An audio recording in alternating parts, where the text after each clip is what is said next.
Hello, welcome to 100 Stories Deep. Today I'm reading from Rebecca Sonlit, A Field Guide to Getting Lost. My name is Rachel Upton. I am one of the creative unit partners at the Old Print Works. I renovate unique vintage furniture. I also make new furniture, and I use bespoke fabrics that are designed often by local Birmingham-based designers for unique and bold three-dimensional art. I've chosen the story of the Turtle Man, which is one of the stories that Rebecca tells in this book, which is an anthology of many stories around the experience of being lost.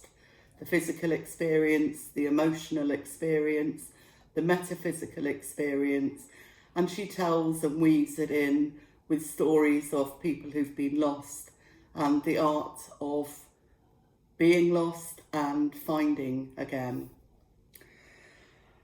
Just to put it into context, this story she recounts is a story that was told during one of her visits to a Buddhist Zen centre by the monk, and it is one that I find, one that I return to read time and time again. So without further ado. A gaunt man with cropped grey hair sat down cross-legged, arranged his dark robes, and without preamble began to tell a story, softly, slowly, with long pauses. Good morning. For many years there was someone who used to come here and sell us boxes of candy.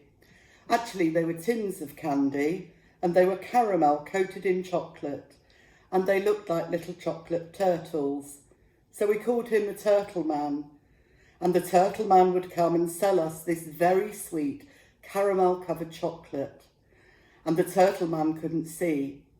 He was blind, and we bought 2 boxes instead of 1, and we'd put them in the desk in the office, and then we all thought that they were way too sweet. We would still eat them quickly. The Turtle Man did this for many years. Like many blind people, he had a white cane, and he'd tap his way up the stairs, and then he'd tap the door, and then he'd come in. We'd do our transaction, and then he'd leave. And one day I was out on the street, right out there, and I heard this voice go, "Help, help, help." And it was the Turtle Man, and he was standing over there on the corner. He needed to cross the street, and his way of crossing the street was to stand on the curb and say help, and just keep saying help until someone came along and helped him across the street. I didn't stay to watch him, but I assume that at a street corner, this was how the Turtle Man negotiated the crossing. He just stood there and said, "Help, help me." And I thought, isn't this really amazing? What an amazing life. You walk along and you reach a barrier and you stop and you ask for help. You don't know who you're talking to. You don't know who's around, if anyone, and you wait, and then someone turns up and they help you across that barrier. And then you walk on knowing pretty soon that you're going to meet another barrier, and you're going to have to stop again and shout, "Help, help," not knowing if anyone's there, not knowing who it will be that will turn up to help you across that next barrier. And yet somehow the Turtle Man could roam around the city selling boxes of turtle candy, coming to places like the Zen Centre and persuading them to buy a couple of cans. And he was, a bit of a hustler. He knew we really didn't want them, but he also knew we were good for 2 cans. The Turtle Man was not a fool. It was always a kind of thrill to see him. It was almost like it was a miracle. It was like the Turtle Man defied gravity. He defied common sense. He defied conventionality. It was like the Turtle Man was a superhero, so it was always a bit exciting and a little bit joyous when he turned up at the door. How else could we break through the spell that we weave if we didn't have a little piece of turtle man in us. But this is a dangerous proposition because most of us don't have the excellent training of the turtle man. He had no option. It was either stay in bed or get up and meet the impassable barrier and cry out for help. Those were the options. Maybe if I really paid attention to my life, I'd notice that I don't know what's going to happen this afternoon, and I can't be fully confident that I'm competent to deal with it. Maybe we're willing to let in that thought.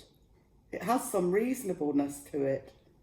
I can't exactly know, but chances are, possibilities are, I'm not going to be much different than what I've usually experienced, and I'll do just fine. So we close up that unsettling possibility with a reasonable response. The practice of awareness takes us below the reasonableness that we'd like to think we live in, and then we start to see something quite fascinating, which is the drama of our inner dialogue, of the stories that go through our heart and mind and the feelings, and we start to see in this territory it isn't so neat and orderly, and dare I say it, safe or reasonable. So in the practice of awareness, which has gone on for century after century and millennia after millennia, human beings have asked themselves, how do I engage with this process in a way that I don't become too frightened by what might unfold or too complacent by avoiding it? This is the delicate work of awareness. You hear a sound and you think, that's a big truck going round the corner. It all happens in half a second. We see someone and make up a story about who they are. And sometimes we get ourselves into a lot of trouble with the stories we make up as we weave our world. And the practice of awareness doesn't say, don't weave your world. That's what we're hardwired to do. It's not a volitional thing to think truck after hearing that sound. The practice of awareness says, don't grasp it too tightly. Don't be too convinced. And in that simpler way of being, it's okay to become like Turtle Man. It's okay to sometimes experience not knowing what to do next, to run into a barrier. It's okay to realise that life has mysterious qualities to it. It has an element of uncertainty. It's okay to realise that we do need help, that calling out for help is a very generous act because it allows others to help us and it allows us to be helped. Sometimes we're calling out for help. Sometimes we're offering help. And then this hostile world becomes a different place. It is a world where there is help being received and help being given. And in such a world, this compelling, determined world, according to me, loses some of its urgency and desperation. It's not so necessary in a generous world, in a world where help is available, to be so adamant about the world according to me.